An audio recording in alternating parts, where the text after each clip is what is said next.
Welcome to Cross Examine with the Gerbers, where we like to bring our faith, our law practice, our family, and our ministry all together in one place. I'm Ken Gerber, and this is my wife, Megan Gerber. Hi. And we have Randy Spencer with us today. How are y'all? We're Good. great. How Good, are you Randy. doing? Great. It's a pleasure to be here. Yeah, we're so excited to have you on the podcast. You kind of like summarize everything, your faith, your music, your career. We just are so blessed to have you here and pick your brain and get some good stuff for the podcast.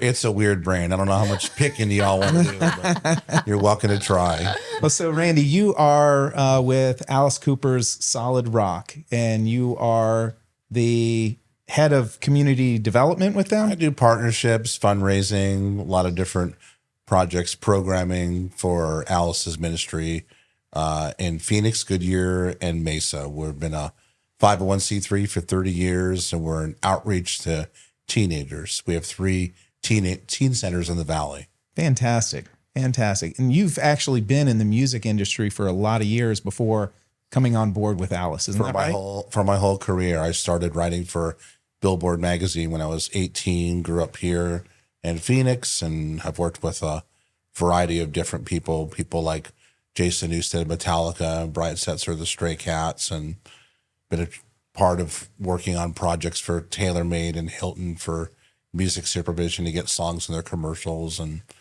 been blessed with a really good resume. Yeah, fantastic. And we've known each other for a little while, and it seems like every time we talk, there's really no shortage of people in the music industry that you know. I know a few. but that just comes with hustle, right? Sure. And then like when you work hard and you apply yourself like you guys have to build your business, like in 18 years old, 15 years old, I was on airplanes and trying to network and meet people. And I'm still on that path, at a later age in life of like, I want to meet people and network and build my contacts. And that's what I was going to ask you. There's a lot of people, I was reading something today where is it Gen Z? I don't know. I'm really bad with the age bracket, but the kids that are like in their 18 not my to lazy 20. generation. Yeah, they're wanting to just be like, oh, I want to be an influencer, or oh, I want to do these things that are glamorous, but what do they have to do to get there? I mean, we know that you have to have grit, but coming from you, I'm sure there's people out there saying, hey, how did you make those connections at such a young age? What is the key? Well, I'll talk about a couple principles, if that's okay. Yeah. I believe the Bible says in Matthew 7:7 that if you ask and seek and knock, those doors will be opened unto you. But you got to ask and you got to seek. You got to put in the grit and you got to put in the hustle. And the second thing is, you're right. Everybody wants to rocket to the moon now that's younger and become an influencer. And that's a great dream to pursue. But what a lot of people don't realize is a lot of those influencers have Harvard and Yale degrees. Oh, wow. I didn't know that. They have been working hard at building their businesses for 20, 30 years. Sure. And they don't become like this mega thing overnight. And behind the scenes, they have to put in a lot of money to become Mr. Beast, if you will.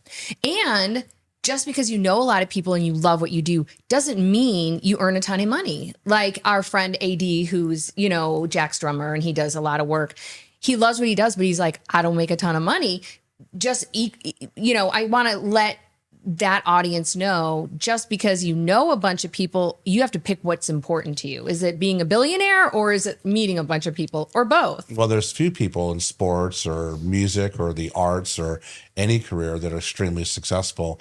93% of them in the music industry are not even at the major level. So, for example, like on iTunes and Apple Music, et cetera, 93% of music is sold as singles.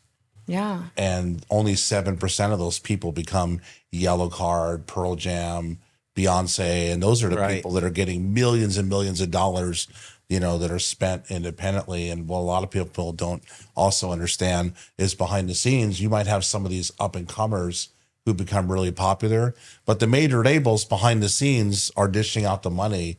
And the record might come out on a small independent label, but that label might still be owned by Sony or Warner. And behind the scenes, Sony or Warner is funding that indie label for that indie band to become successful that you think is independent and on their own. And then 2 years later, then they're on Warner Brothers because they want to have that perception that they're doing it on their own. But they're really not. They have a lot of behind the scenes Wizard of Oz people. And it's interesting because Gordon, our friend who does Hope in Numbers, he sent me a verse yesterday and I could pull it up. I'm really bad at memorizing these things. He did say, memorize it. But it's something about behind the scenes people are what make a lot of things happen that people don't even understand how hard they work. It's not always that person right up front. Well, look at the field that you're in. I mean, behind the scenes is so important with SEO and billboards and radio marketing and it's such an aggressive, competitive industry, the field that you're in injury law and law. But it's the same thing with behind the scenes, with music. And you have to put in a lot of money out there to get people to become really successful. Rarely do you have a very organic, independent artist that really rises to the top. Yeah, that actually makes a lot of sense.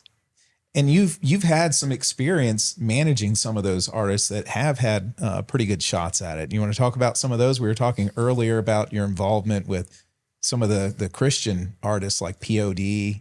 I have. So I started my career, working in mainstream as well as Christian music, but I've managed a variety of people over the years, people like Michael Sweet, the singer Striper. I've managed Mark Bird, who wrote a song called God of Wonders that was very successful with the record City in the Hill. We sold 2 million records of that. I've managed people like Brian Setzer of the Stray Cats, Jason Newsted of Metallica, Marcus Curiel of POD, a very avant-garde famous band called the Butthole Surfers. Yeah, I've heard of them. I have a lot of stories. Your playlist must be very, very wide range. I love music and I hate music, right? I really have a hybrid of it. I need a break from it sometimes because I've been around it so much. But I listen to everything from Paul Simon to Cuban music to Chevelle, to Frank Sinatra. I just think that music all across the board is great, and whatever you're in the mood for at that moment. But I love like Brazilian music and Paul Simon and stuff like that. Everyone often thinks because I've worked with a lot of hard rock, that's all I listen to, and I never want to put myself just in one box. Right. Did you ever meet Paul Simon? I never met Paul Simon, but gosh, I never even seen him live, which is weird because The Who is my favorite band.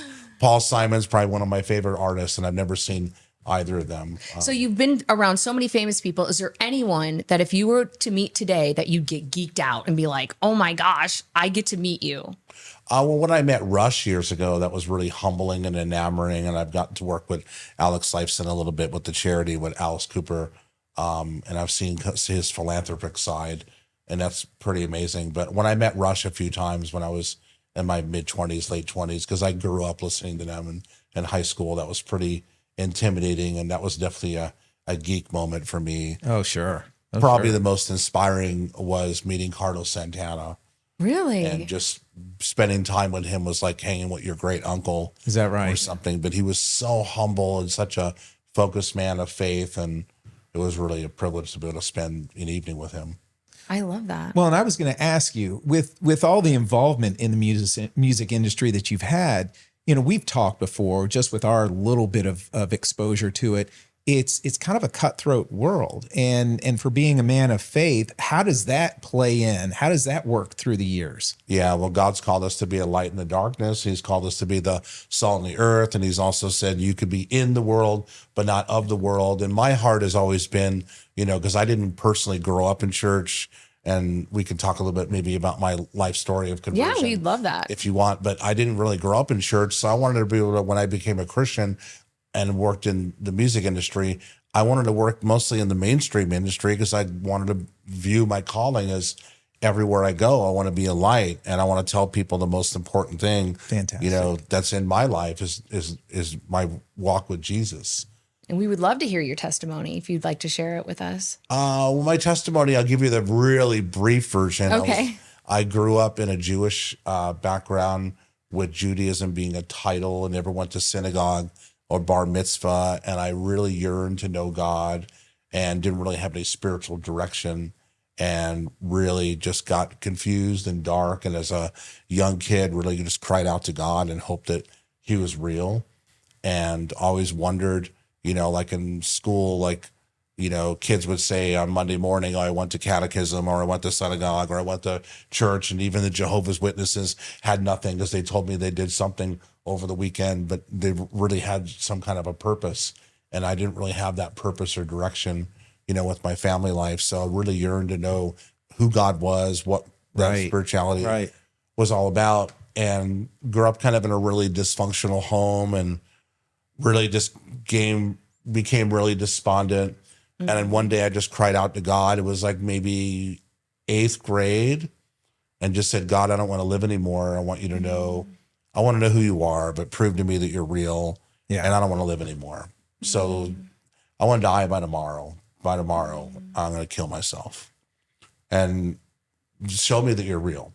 And then the next morning I woke up and I'm like, what an idiot I am. I dared God. And I thought a thunderbolt was going to go through my hands. So I didn't really know God, but I thought I dared God. And that's the stupidest thing you should do, because I didn't know. Yeah, you didn't know what was going to happen. God was a God of grace and mercy and love and understanding. So the whole day in school, I was completely frozen, literally thinking a lightning bolt's going to go through me. Something's going to happen to me. And at the last class, this kid that I'd never spoken to walked up to me, and it was a Friday, and he said, hey, my name is Andrew, and I was wondering if you want to go to church with me and my family on Sunday. Oh my gosh, I love that. And at that moment, I froze in my chair, and all I can say was yes. And I thought in my mind, I said, well, God heard my prayer, and he heard what I did. And then from that moment, I realized that God was real, and he meets people where we're at.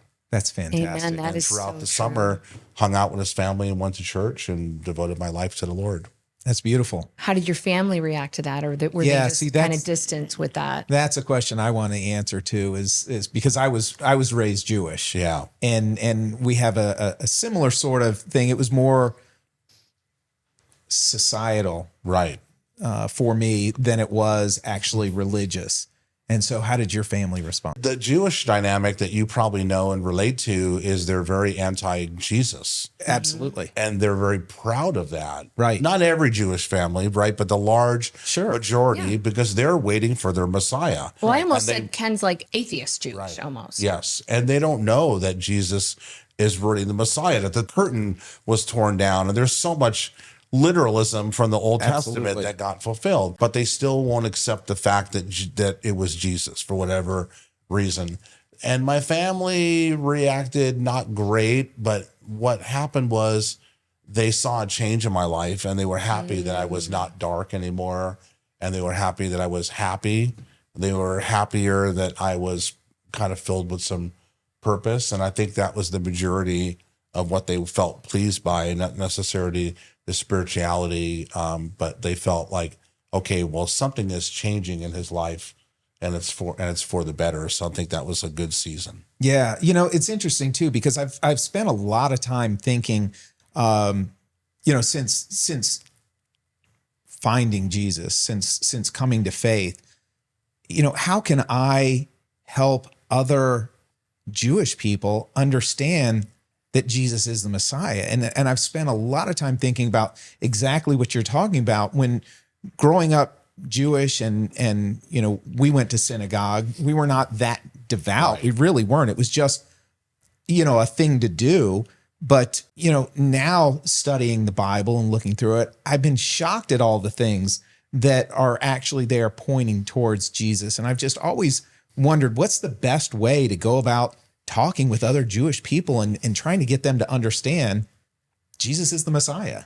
Yeah, I just think that like anything else, it's just by being their friend and just by being a neighbor to them and just showing them love and grace and hanging out with them. And then while they see your lifestyle and hopefully they see, something different in you, they're going to want to ask and say, what is that? And as conversations come up, you can continue to show them and say, this is what I've experienced, and this is how not only God has changed me, but this is how Christ has changed me. Right. Absolutely. Right.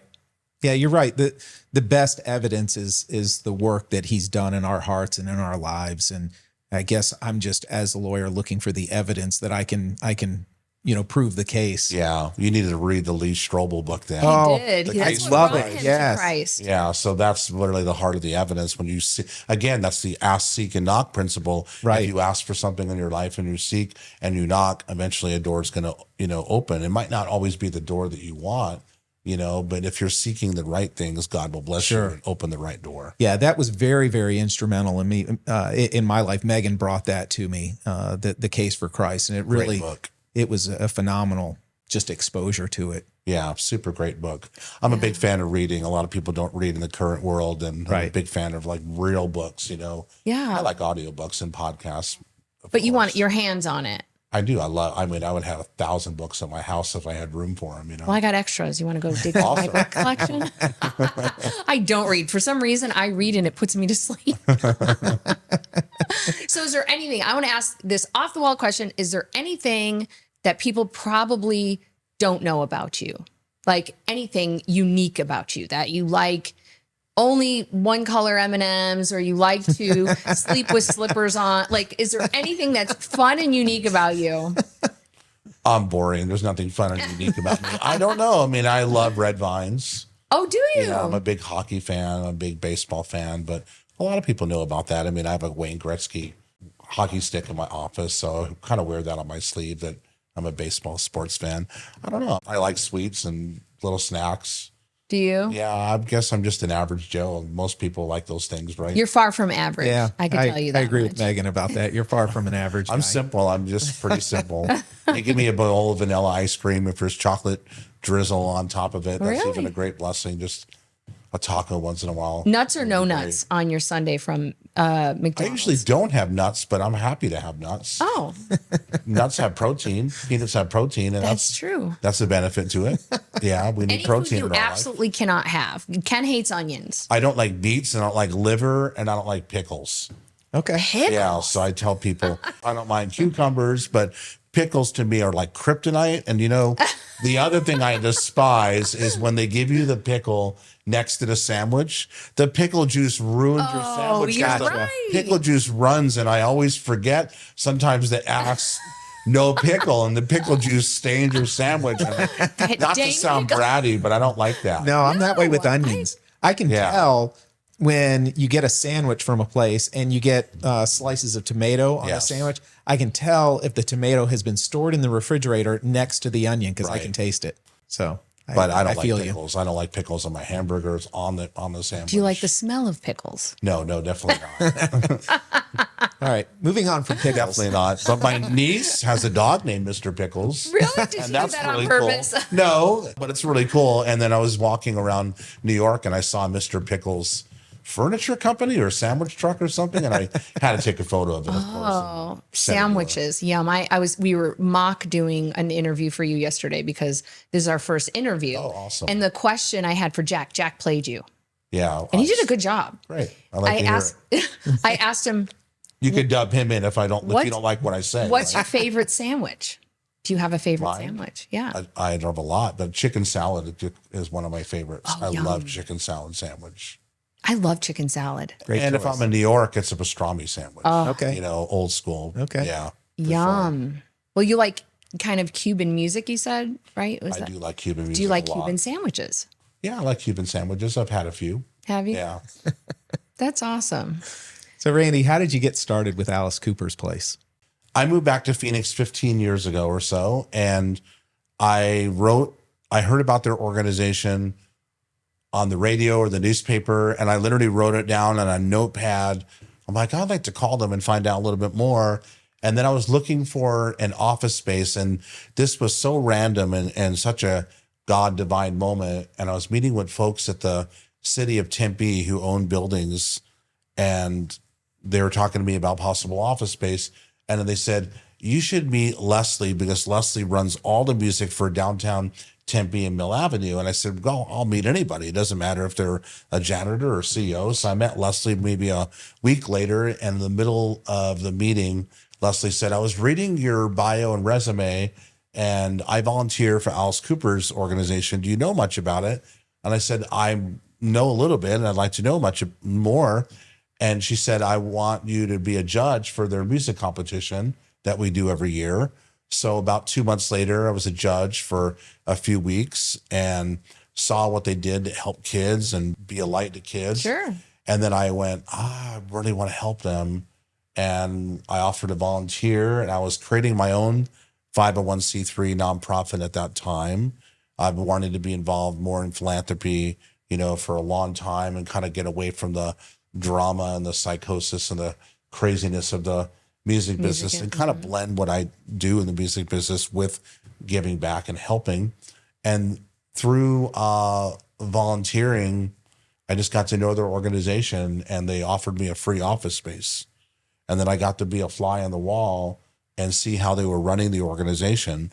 And then I thought, I want to volunteer here more because they're here for the purity of it. They're really here to help the kids. They don't spend money. They're frugal like me. They're Jewish. And they really, because you hear a lot of stereotypes of a lot of 501c3s and nonprofits, not all, but you hear a lot of stereotypes that they're exorbitant what they're spending. Sure. And the CEOs and the executives make tons of money and they have 3 airplanes, et cetera, et cetera. And the Bible says we want to help orphans and widows and be able to, be involved in the poor, and we want to serve others. And again, I just saw what Alice's team was doing, that they were really in it for the right reasons. And they offered me a part-time job after volunteering for 2 years, and that morphed into kind of a full-time job. And I tell people that after 14 years, I'm blessed that the key still works, and they're crazy enough to still let me walk in the building.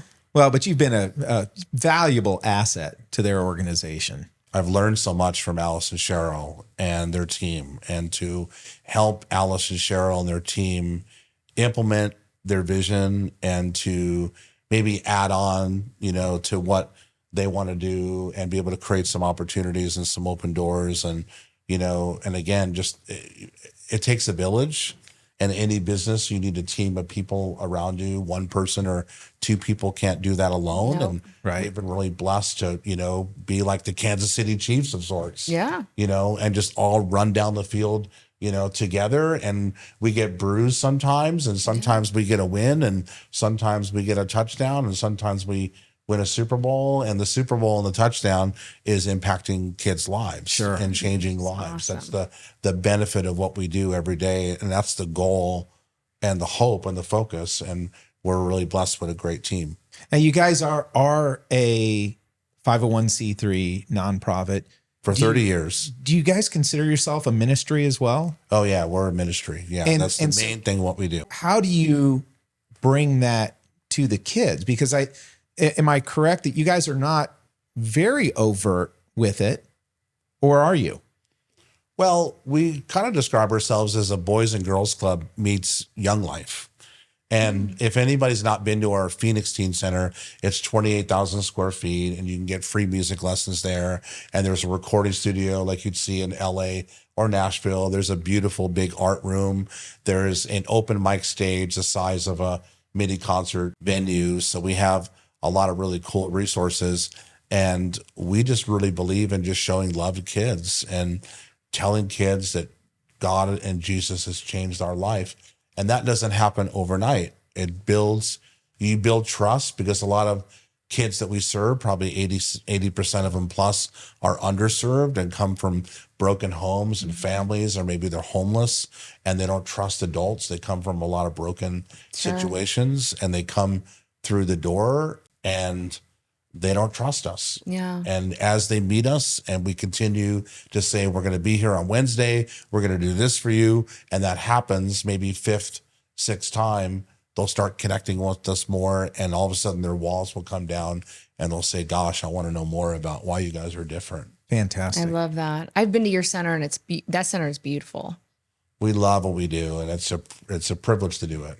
And you've got 3 locations now. Yeah, we've been expanding. After our 10th year or so, we started looking for our second center, and we did a partnership with Mesa Public Schools. Any kid from anywhere in the world could go to that center, but that's a partnership with Mesa Schools that we're in a Mesa School building. And then we've been doing live music events and art events with the city of Goodyear for 12 years, several times a year throughout the year. And the city of Goodyear had an empty library for 2 years. And we did a partnership with the city of Goodyear that we inherited a library that was unused, and we repurposed the building. And we just opened up our 3rd teen center in July of 2025. Yeah, and that's how we met, through opening Tones and Bones. but we're babies. It's like, I think maybe one day, if God is supposed to have it happen, we can be a fraction of what you guys are. And I was inspired by what you guys were doing as I read a little bit about it. And I wanted to call y'all and find out much about it, because we don't view any other, partners or any other ministries or organizations as competition, because we're all trying to do the same thing, is lift up kids. And if you guys are meeting a need of kids in Glendale, and we have kids in Glendale that might not be able to have time or access to go to Goodyear, we don't want those kids sitting home alienated. We want to be able to send them to an organization like yours, and we want to have additional resource partners, and we want to be able to collaborate. Absolutely. There's enough people to go around that need help. Phoenix is the 5th biggest city, and there's a lot of people that have a need, Absolutely. Absolutely. It's unfortunate that they do, but it's a blessing that we can be there for them. Yeah, there's 400,000 kids in the state of Arizona that don't have an after-school program, and 160,000 of those kids between 3 p.m. and 6 p.m. are unattended. They have no supervision, and that's where a lot of the challenges come in, is those kids, could potentially get involved in a lot of negative things with that idle time. And that's what's beautiful about Tones and Bones and organizations, like Solid Rock Teen Centers, that we can give those kids a creative, safe space that they can have positive, encouraging volunteers, and they can maybe pick up a guitar for the first time in their life. They can learn to run live audio. They can scream in a microphone if they're having a bad day, and that's mental health improvement. They can socialize and build friendships. There's all sorts of positive aspects, and hopefully, they can make a connection with the Lord, and they can learn from our staff and our volunteers about the great news. Fantastic. So what's it like when, say, a kid has never been there before, and they just happen to open up the door and walk in? I mean, is that just something that they can do? Yeah, absolutely. We welcome them with a high five, give them a tour, and start trying to get to know them and show them our programs and ask them what they're interested in. And, and if they're interested in learning to play drums and they're wearing a Slipknot shirt, as an example, or a Korn shirt or a POD shirt, our drum instructor will just start playing a Slipknot or a POD song, with them. If they're interested in, singing, we'll tell them about our open mic or our karaoke program that we have, or encourage them to record at our recording studio, which they can also learn how to produce and mix and engineer and gain those type of skills. And again, remind them, for who's listening, maybe they missed it, how much does this cost? We're 100% free. Everything that we do is free. We have a lot of amazing supporters, donors, and private foundations and brands like Taco Bell and Amazon and Cox Communications that are able to fund us. And we're really thankful for a lot of community support, including you guys. Yeah. Thank you.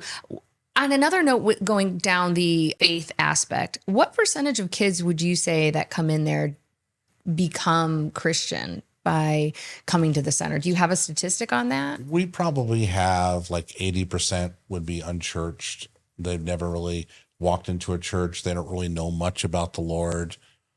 We probably have, 30%.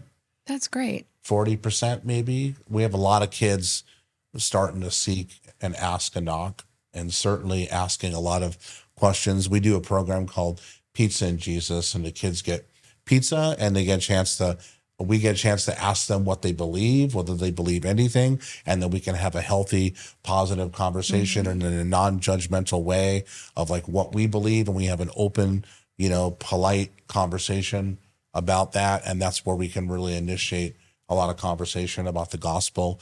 And a lot of kids who come to faith, we start getting them plugged into churches and say, hey, if you play drums or guitar, why don't we get you to play at this youth group on a Wednesday night, or this church on a Sunday morning, or start encouraging them to get involved in a church home. Because we're not a church, we're a parachurch ministry. We're an after school program that's faith-based, but we're open Monday through Friday, 2 to 7:30 after school. So we want to encourage the kids to have their own church environment.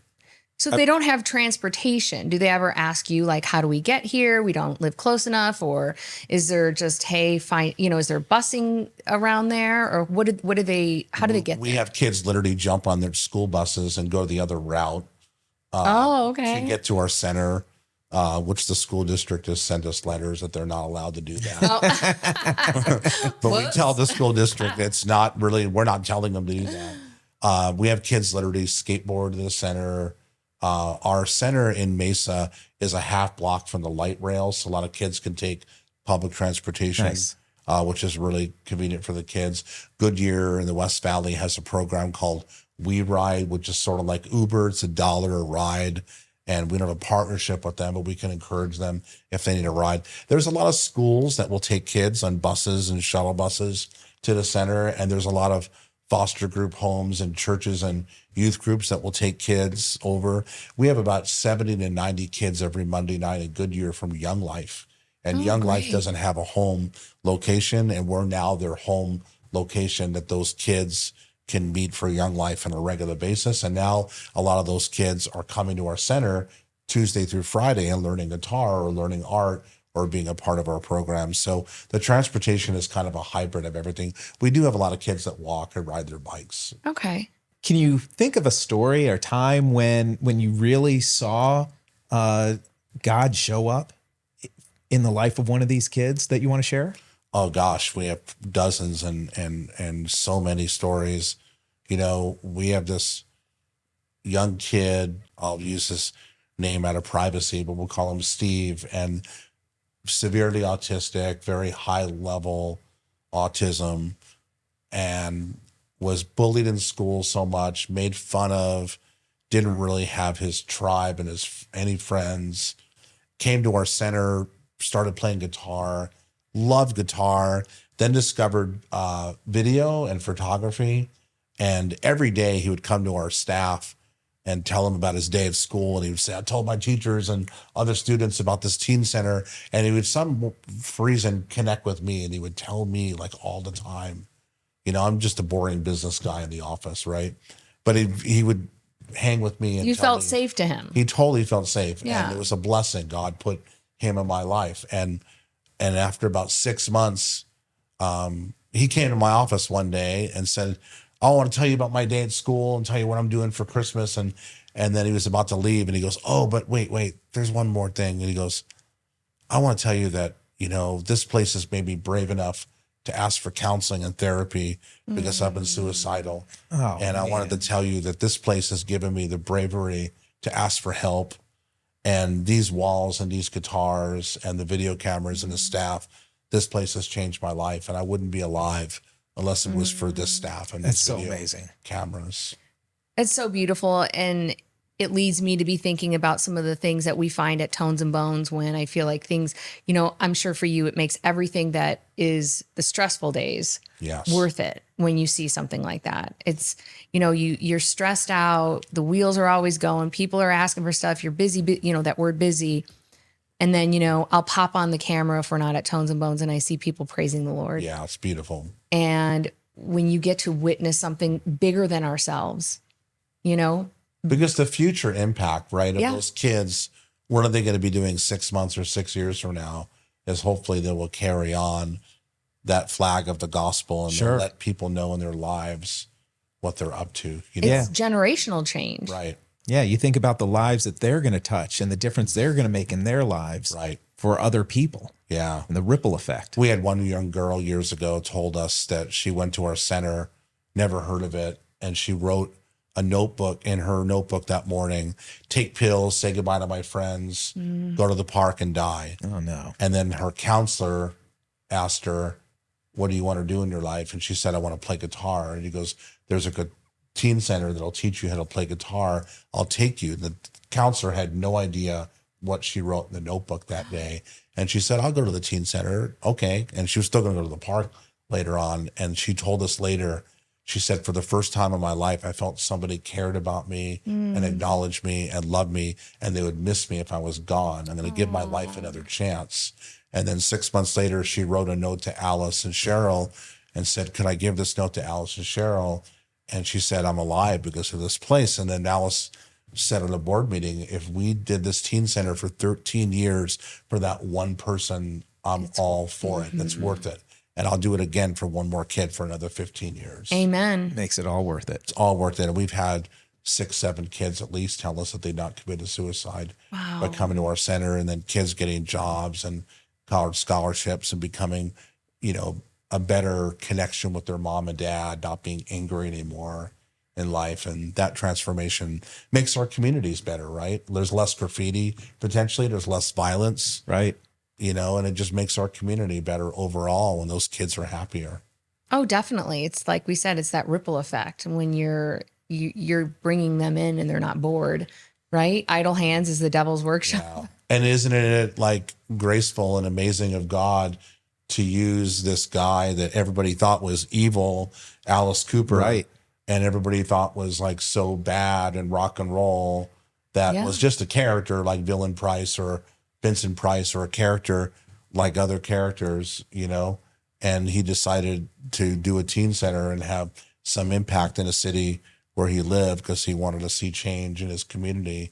And this person that was supposedly so bad in the world, became a believer and decided to do something really cool to help kids. Yeah. And he has done so much for the city, for the area. And that's one of the reasons we're doing the podcast too, is to just be real. I think a lot of people have images of people, or they're untouchable. They're not like us. So they put labels on them. Yeah. Being authentic is so important, right? Because we all have flaws. We all have imperfections. We all have fears. We all have insecurities. And that's one of the reasons we need a savior, is he makes us better a little bit, Without a doubt. Without a doubt. Yeah, he reminds you that we are perfect in his eyes. And he blesses us with chicken salad sandwich. Now you're making me hungry. I want a chicken salad sandwich. You know who makes the best ham? Do you like ham salad? Sure. It's Sometimes. Butcher Bob's out off Bell Road in Surprise. Cool, let's go. I've never been there. We have to go get Butcher Bob's ham salad. That's awesome. I can have I bought 2 containers the last time we were out that way because Skyla goes to a dentist over there. I should have bought more because I come home later that night and all the ham salad's gone. And Skyla, you know how little she is. She's like, I just cannot handle not eating ham salad. And I love national brands, but I love local mom and pops and being able to support Without a doubt. local community. Sure. That's really important, because that's the thrust of economic development, of like creating jobs and seeing the money go back locally into our economy. And it makes more of an impact than people realize. And that's a lot of what we do in many ways. When we do a teen center, the local businesses thrive, the local restaurant thrives. Mom and dad has to drive down the street somewhere, while the teens are at the center, and they can go to the local dry cleaner, they can get a local meal, they can go to the local store. Sure. And everybody, thrives that way. When we send kids out to perform in the community, because a lot of kids get paid to perform at ASU or Mesa Art Center, the City of Goodyear, or Arizona Bike Week, and events that we do. And that creates economic development. Right. And it brings in ticket sales, and the food vendors get blessed. And, so everything is just this great circle of helping each other. We talk about it in terms of our law firm. There's been this influx of out-of-state law firms coming into the area. Yep. And, we think to ourselves, wouldn't you want somebody who knows, the intersection where the accident happened, knows the doctors that you're treating with, Has a direct relationship with the police force. Right. Exactly. We know, we've been in the city, we've made relationships, but God has a plan for everything. So we just have to wait and see what that looks like. How about some funny stories or anecdotal things about either Alice Cooper or, any of the other famous person? You don't have to drop their name. Any funny story that you're I'll tell you one story that Alice told us, a couple of years ago, that a lot of people know he's synonymous with snakes and using snakes on stage. And those are usually local domesticated pets that they just go bring in. Oh, okay. Et cetera, et cetera. And he said one time he was on stage in Brazil, and the snake was crazy and wild and just snapping at him like crazy. And he asked the promoter lately, and he goes, "Oh yeah, that's Pete. He got it from the jungle and ripped it down from a tree and everything." And those are real crazy, bad, evil snakes, and we don't want to use those on stage. So and Ken hates snakes. Yeah, you hang with Alice, and you get a lot of stories. But I've just been blessed to see a lot of really amazing people create music in the recording studio. And with that comes a lot of laughter and a lot of stories. And, I usually don't kiss and tell the names Sure. Yeah. and everything, because I want to have that Yeah, of reputation course. that you don't go around and say all that. And there's a lot of NDAs as well Sure. that happen when you work with people like Madonna or Jason Newsted or people like that. So you want to be private about that. Yeah, of Anyone course. smell really good? I'm into perfume. Yeah, I don't. I love smells. I mean, Cheryl Cooper comes to mind. They're always dressed in a nines, but Cheryl is frugal and great. And people are like, I love that dress. And she's like, $9 at Ross. Yeah. Ross, I love it. It's how your confidence is, Yes. right? I love that. I know I got this 4th of July dress. I don't know what store it was at, but I had a $40 coupon and it was $14. More money for chicken salad sandwiches, right? Extra money. Extra money to give a homeless guy down the street who really genuinely needs it, right? Oh yeah. It's funny. I had a memory come up on Facebook and I had to give this guy money. I don't carry cash anymore. They don't give you cash anymore at the registers. They used I to don't say, think a lot of homeless people take Venmo, but maybe no, they should. I know. They should take Venmo. Hey, Venmo, do that. This guy had a sign that says, I'm too ugly to strip and I'm too nice to steal. Can you give me some cash? And I was like, you are hilarious. You earned it. I'm giving you some cash. So you guys have Proof is in the Pudding coming up. I wanted to let you talk about that and where people can register and what that is all about. Yeah, we do an annual music competition every year in October and November. The winning band and solo artist gets $2,000 and $1,000 cash and gets to also open for Alice Cooper at our Christmas concert, which has a variety of celebrities. And Very cool. It's 4 rounds. We go 4 different venues, and any music genre is welcome. We've had mariachi winners. We've had hip hop winners, country winners, metal winners. Jordan Sparks won our competition 21 years ago, and she won American Idol 2 years later. Cool. I knew American Idol. I didn't know about that. For some Yeah, if reason. they go on our website, they can look up all the information under events, and they can sign up. The first date is September 22nd. We usually have about 120 bands and solo artists every year. Is there an age limit or how young you can be? How old you can Ages be? 12 to 25. Okay. And you don't have to live in Arizona. It doesn't matter where you are. We've literally had submissions from Hawaii, from California, from Nevada, from Chicago. And does all it over. cost to enroll? I think it costs $20 to sign up, and then we give you your $20 back if you show up, because a lot of young people, for some reason, again, we were talking about that generation earlier in the conversation. A lot of young people will sign up and never show up. So we want people to have a little skin in the game to show that they're serious. That makes sense. Yeah, I know. Definitely there's that.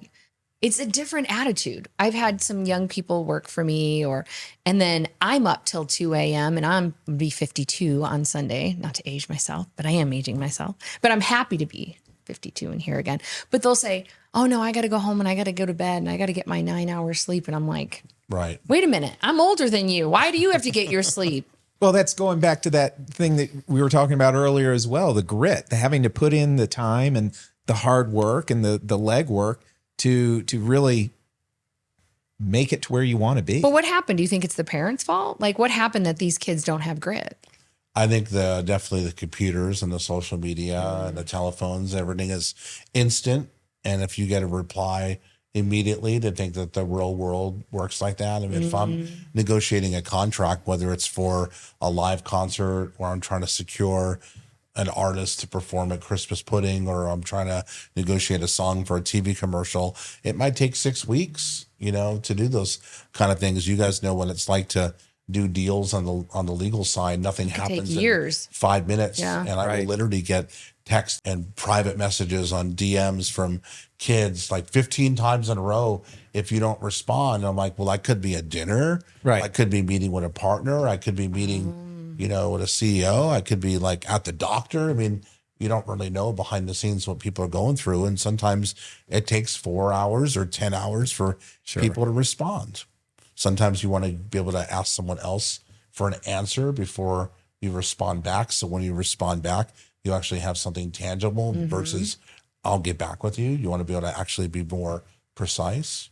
So kids need to learn patience as well. Yeah, patience is a big gift, because longevity is important, right? Everything you want to do, you want to think about your reputation and how you interact with people.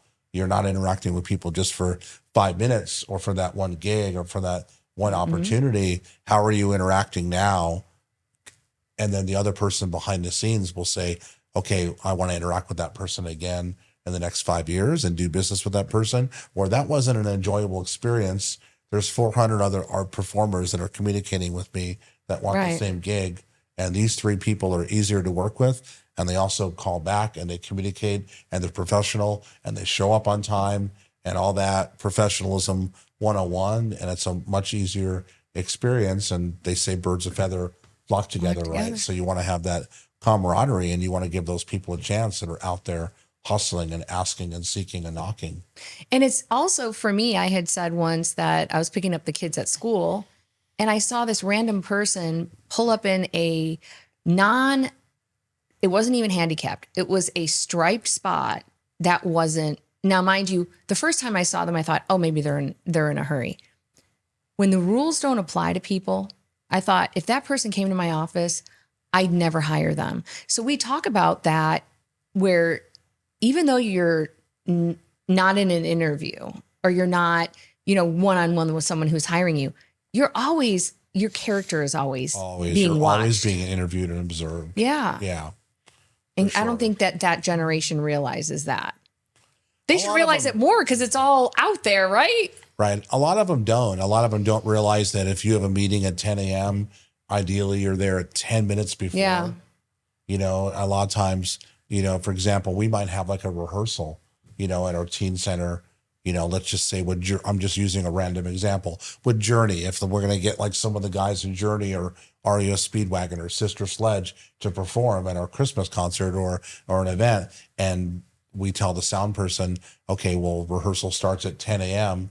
and some of the talent starts walking in at 9:40. Right. And then the sound person's not there till 5 to 10. But then all of a sudden, the music director is asking me for an amp or asking me to tune this or tune that. Or the singer in the group is like, can I have a room, that I can start doing my rehearsals and I want to start doing my warm-ups and I need this and I need that. And I'm looking at my sound crew. I'm looking at my production team and they're not there yet. And that makes us look bad. But if you're there 10 minutes, 15 minutes before, the talent shows up, you're going to be prepared for those kind of things. And that happens all the time. Like 99% of the rehearsals or the recording studio sessions that I've ever done is that people always want to warm up early and they have a question or they have a need for that, and I'm not the production guy and I'm not the guy who's the wizard, that can go plug everything into the $500,000 recording console and know how the microphone works and know how to tune it to D or tune it to B or change a drum head or whatever. God's given everybody gifts, right? And I don't have that production people around us and, and then we have a lot of other people that do a lot of other things behind the scenes and we all are equally important and talented, but you got to show up on time. You got to get there on time. I heard a guy one time, he was a former military and his saying was, if you're on time, you're late. Yeah, of course. And I like that. Yeah. I like that. And I think that's something that's lost on the upcoming Well, it was lost on me. I was late today, so I apologize. I have a good relationship with Janie Hendricks, who runs Jimi Hendrix's estate, and we do a lot with her. And she says the same thing. If you're 10 minutes late, if you're 10 minutes early, you're late a little bit. Yeah. Yeah. I know when Jack goes to record with AD will say, if we're starting at 10, I want you here minimum 9:45. Right, because you also don't know what the parking situation is going to be like. You might run into traffic. You might run into all these different things. And, and I have artists all the time that they arrive, let's say for spring training, and they're doing the national anthem. And I'm like, there's going to be 10 to 15,000 people at this game. Sure. You need to be there 40 minutes early because you need to plan for parking. You need to plan 15 minutes for your will call to get your ticket. And you need to plan for the fact that there's going to be the production person for the team, that they're dealing with 20 fires and they're not going to be able to meet you right away. And it's like, just because you're on the field at like 1:05 p.m. doesn't mean you can walk up at 1 o'clock and you're ready. You got to be there at 12:40, 12:30, just in case all these variables that are out of your control happen, and they will happen.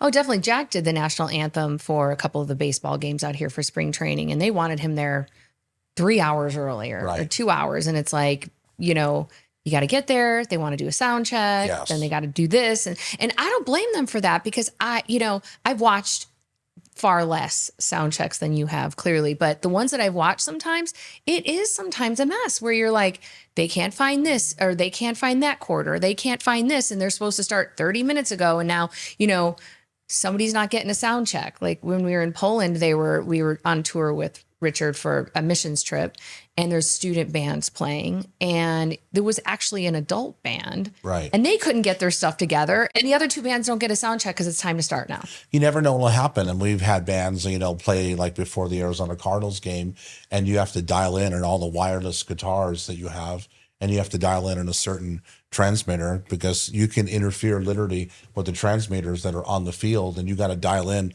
a certain thing, and you got to be on a different channel. Literally, and it tells you that in your contract ahead of time, but you have to take your time and be able to dial in, and they might change the channel at the last minute because it wasn't working on the field. Then all of a sudden your wireless system is all out of whack and you're about to go on stage in 5 minutes. But if you were there 40 minutes before, because of those hiccups that we never know, what's going to happen. And you have to be prepared. You have to plan for the hiccups. You have to know that inevitably something is going to go wrong. I mean, you look recently at like Katy Perry tours and Beyonce tours, that when they're flying and doing their thing, there's mishaps and stuff like that. Those things happen. You see U2 live or whoever, and sometimes there's mistakes with the PA system or the video thing. And even at the grandest, largest things in the world, there's going to be mistakes and things happen. You just have to go by the fly, and you have to prepare for those things. Definitely. You never know what's going to happen. No, and most of the time, I don't think the audience knows, but it's very stressful for the bands that are playing. Right. For the behind the scenes where they're like, why didn't you get this up? Or why didn't you get that? Right.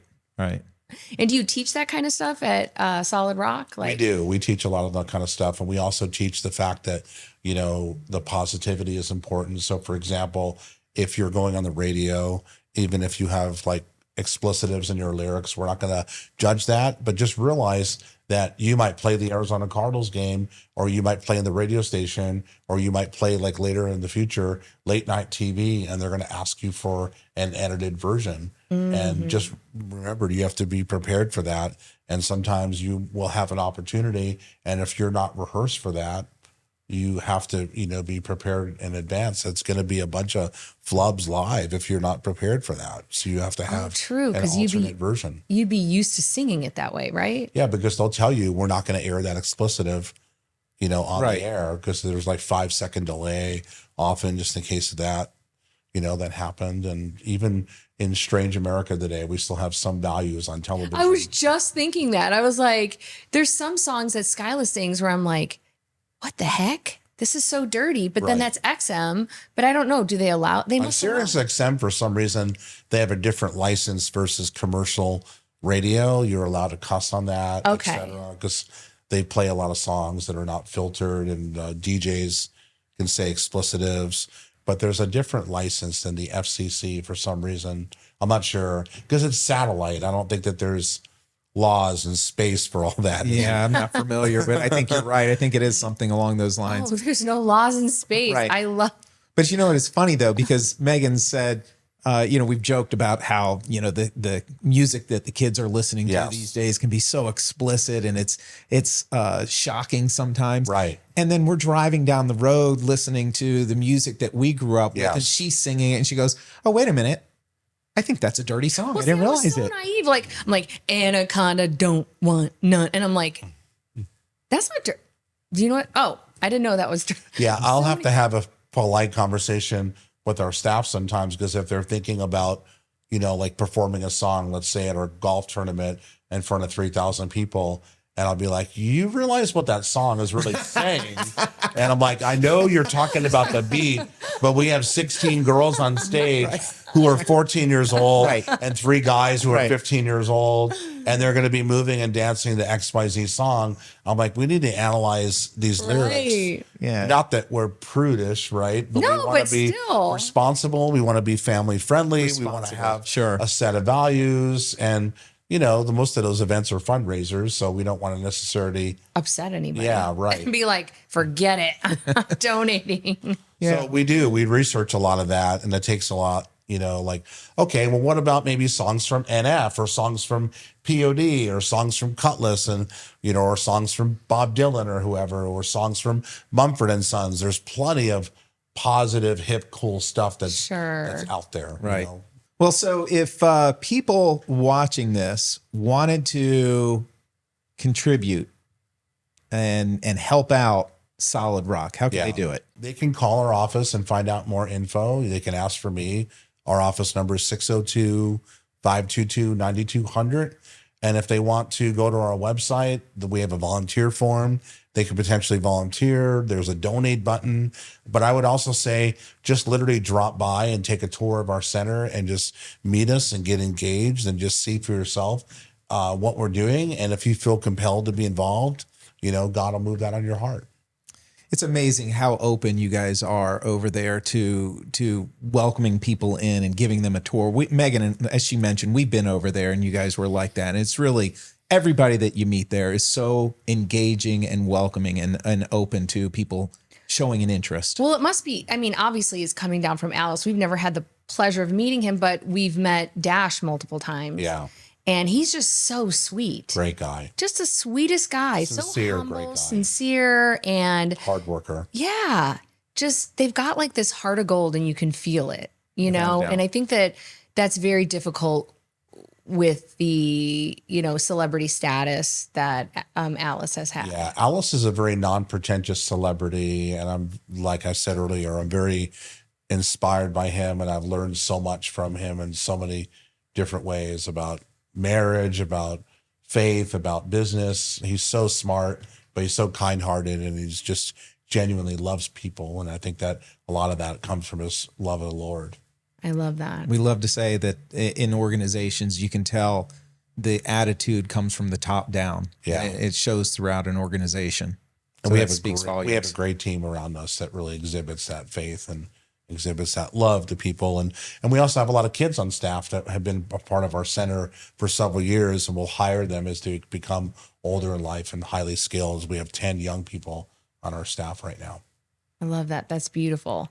Well, I think we should probably wrap it up. And get chicken salad sandwiches. And get some chicken salad. Celery or no celery? I like celery. Yeah, I'm I game do for celery. As long as I it's like not a celery pickle. with peanut butter separately too. Oh, that's good stuff. Thank you, Randy, so much for coming out. We really appreciate you giving us this time today. It's been a lot of fun. Thank you for having me. Thank you. Once again, you have watched Cross-Examine with the Gerbers. Don't forget, if you're injured, check out Gerber Injury Law. We are happy to help you. We are local and we know the city you may have been injured in.